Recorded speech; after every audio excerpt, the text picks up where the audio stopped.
konstruksi adalah suatu rangkaian kegiatan yang berkaitan dengan upaya pembangunan suatu bangunan, mencakup pekerjaan pokok dalam bidang teknik sipil dan arsitektur. Meskipun tidak jarang juga melibatkan disiplin lain seperti teknik industri, mesin, elektro, geoteknik, maupun lanskap. Prinsip keselamatan kerja dalam setiap pekerjaan harus dilaksanakan dengan aman dan selamat. Suatu kecelakaan yang terjadi dapat dikarenakan faktor manusia, peralatan, ataupun keduanya. Penyebab kecelakaan ini harus segera ditangani untuk menghindari terjadinya kecelakaan kerja. Hal-hal yang perlu diketahui agar pekerjaan dapat dilakukan dengan aman, antara lain: mengenal dan memahami pekerjaan yang akan dilakukan, mengetahui bahaya-bahaya yang bisa timbul dari pekerjaan yang akan dilakukan.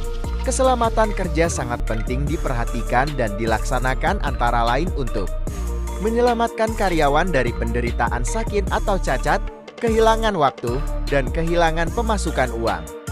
Menyelamatkan keluarga pekerja dari kesedihan atau kesusahan, kehilangan penerimaan uang, dan masa depan yang tidak menentu akibat kecelakaan kerja. Menyelamatkan perusahaan dari kehilangan tenaga kerja, pengeluaran biaya akibat kecelakaan, melatih kembali atau mengganti karyawan, kehilangan waktu akibat kegiatan kerja terhenti, dan menurunnya produksi. Menggunakan alat pelindung diri. Penyakit akibat kerja adalah gangguan kesehatan yang dialami oleh seseorang akibat rutinitas atau paparan zat tertentu di tempat kerja. Pekerja konstruksi memiliki risiko tinggi terkena penyakit akibat kerja, di antaranya kanker. Konstruksi mempunyai beban kanker kerja terbesar di antara sektor industri. Penyakit ini menyumbang lebih dari 40% kematian akibat kanker akibat kerja dan pendaftaran kanker.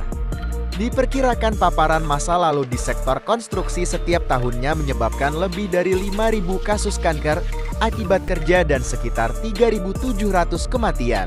Penyebab paling signifikan dari kanker ini adalah asbes 70% diikuti oleh silika 17% yang bekerja sebagai pengecatan dan knalpot mesin diesel masing-masing 6-7%. Selanjutnya zat berbahaya. Debu, bahan kimia, dan campuran yang berpotensi membahayakan misalnya pada cat biasa terjadi dalam pekerjaan konstruksi. Beberapa proses mengeluarkan debu, asap, uap atau gas ke udara, dan ini dapat menjadi penyebab utama masalah pernapasan dan penyakit paru-paru.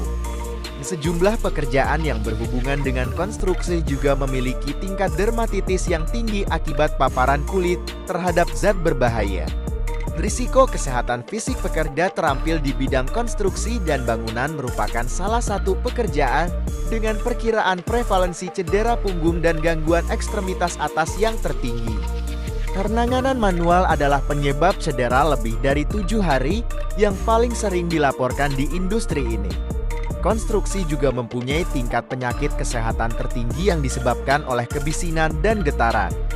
Penyebab yang mendasari pekerja konstruksi memiliki risiko tinggi terkena penyakit akibat kerja, yakni meliputi lingkungan lokasi konstruksi. Tidak seperti pabrik, pekerjaan konstruksi berlangsung di banyak dan beragam lingkungan.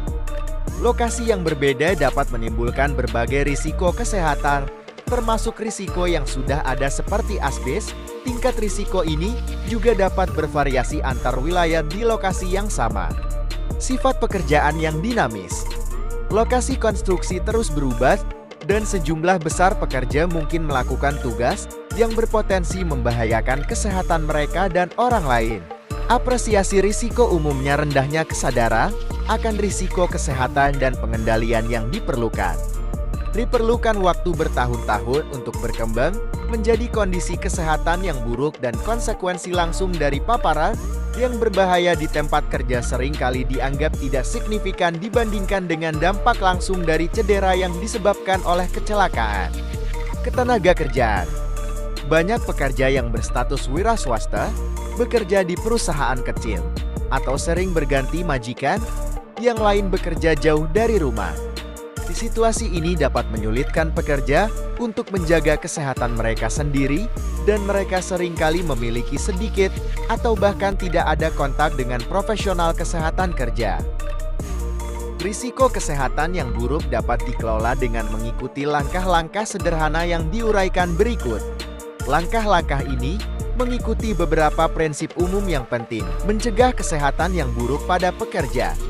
Pekerjaan konstruksi dapat dilakukan dengan praktis tanpa menyebabkan kesehatan yang buruk. Perlakukan kesehatan seperti keselamatan. Mengelola risiko kesehatan tidak berbeda dengan mengelola risiko keselamatan. Ikuti langkah-langkah menilai, mengontrol, meninjau. Setiap orang mempunyai peran dalam mencegah penyakit akibat kerja. Setiap orang yang terlibat dalam konstruksi mempunyai tanggung jawab dalam mengelola risiko terhadap kesehatan.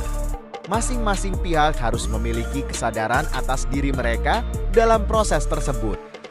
Kendalikan risikonya, bukan gejalanya. Program pemantauan dan pengawasan kesehatan saja tidak cukup.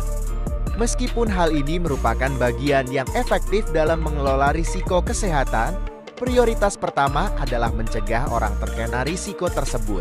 Kelola risiko bukan gaya hidup. Undang-undang mengharuskan langkah-langkah yang diambil untuk mencegah atau mengendalikan risiko kesehatan terkait pekerjaan secara memadai, membantu pekerja mengatasi masalah gaya hidup seperti merokok atau pola makan mungkin bermanfaat, tetapi bukan merupakan penggantinya.